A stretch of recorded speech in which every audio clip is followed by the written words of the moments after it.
All right, for their analysis of the extension of the Greater Sydney lockdown and a shocker of a poll for the PM, I'm joined from the Gold Coast by the host of Front Page, Peta Credlin, and from Sydney, the host of Chris Smith Tonight, the man himself, Chris Smith. So tell me what you think. This is what the third crack at a support package for locked down Sydney side as announced by the federal and state governments today. Does it hit the mark, Chris? Yeah, I think it does. You know, I was just listening to Albo there and I thought to myself, there will be a time down the track when he will rip into the government during the pandemic that spent all of this money, that put us in the debt and deficit, and it goes on for decades after decades, will hurt our grandchildren, etc. Well, he can never criticise the government because he just said in that little grab that they should have done more and they should have done more quicker. See, this is the balancing act you've got to do if you're a Treasurer or a Prime Minister. It's a balancing act between how much more debt do we want to get into, which is calamitous at the moment, and secondly, how much more help do people need? I think he's got it about right.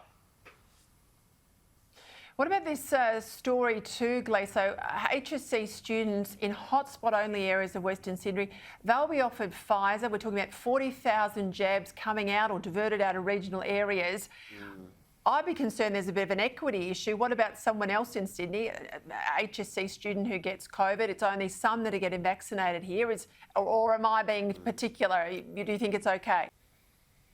I think it's okay. I think the quicker we can get, particularly senior secondary students, back to school, the better.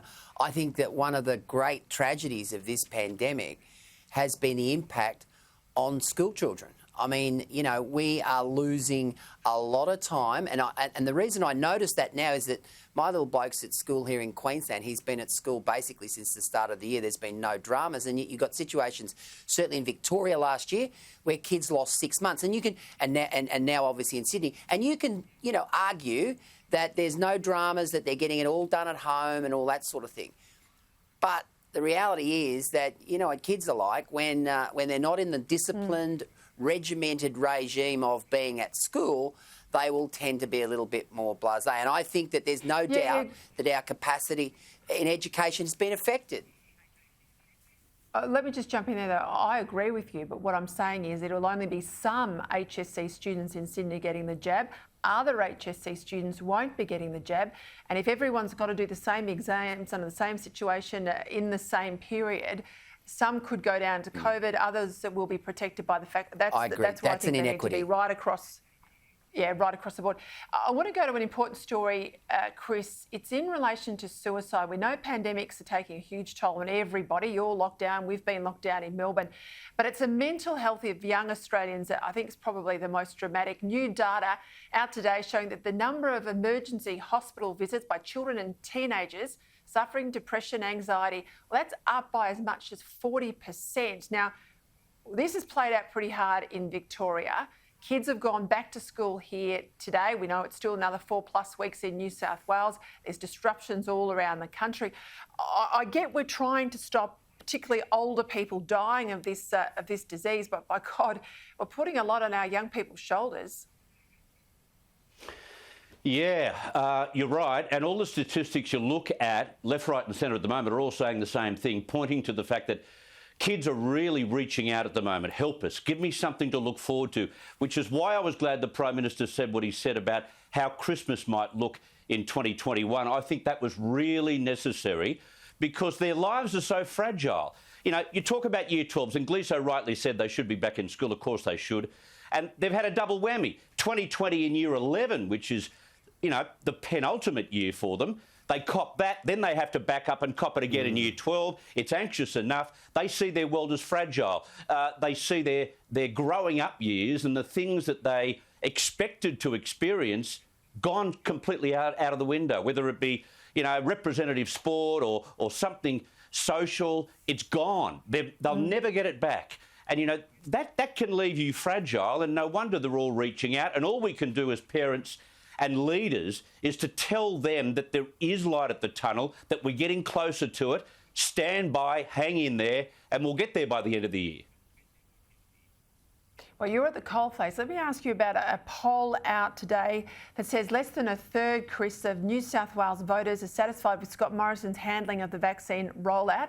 It's a survey from a veteran pollster. He's formerly a Labor pollster, John Utting, but he's a bloody good pollster.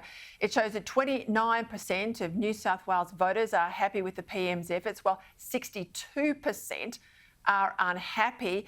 How does this feel, this poll, with your lived experience on the ground?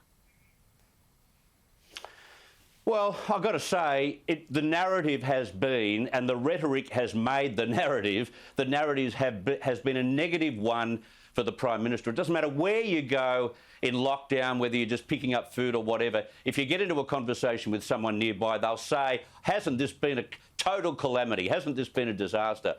And, you know, who else do you blame? The government is the government. The Prime Minister is there. His efforts to try and get a particular vaccine that we could manufacture here and be ahead of the wave, ahead of the rest of the world, has failed. And that's, you know, there's been so much negative publicity about AZ. Everyone wants Pfizer, etc. But I noticed that in the last 2 days, the numbers taking AZ have catapulted big time. I don't know whether that was because we've had rallies and that has scared people, and the death of that 37-year-old without any previous pre-existing conditions at RPA in Sydney. I reckon this is changing a little bit, and I'm seeing lineups to get the vaccine and getting AZ.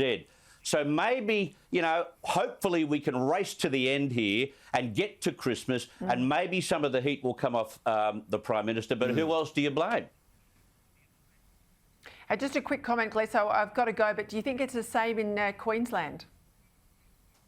Well, here's the thing. In Queensland, we've had the Chief Health Officer telling under 40s not to take AstraZeneca. And as Chris points out, the bloke at the top, the Prime Minister, gets the blame when, in fact, it's the Chief Health Officer in Queensland that's encouraging under 40s not to get it. Who was the guy that put in place JobKeeper? Morrison and Frydenberg. That kept the country going. And I think ultimately people need to judge the Prime Minister by that, not by the, the narrative that things are crook in Tullarook. Look, I think if you can win the vaccine rollout war, if you can win that vaccine rollout war by Christmas, I think next year's all about the economy, but it's got to get to Christmas. Chris Smith and Gleeson, as always, thank you for your time. Good to see you, Peter. Thanks, Peter. Thanks, Gleeson.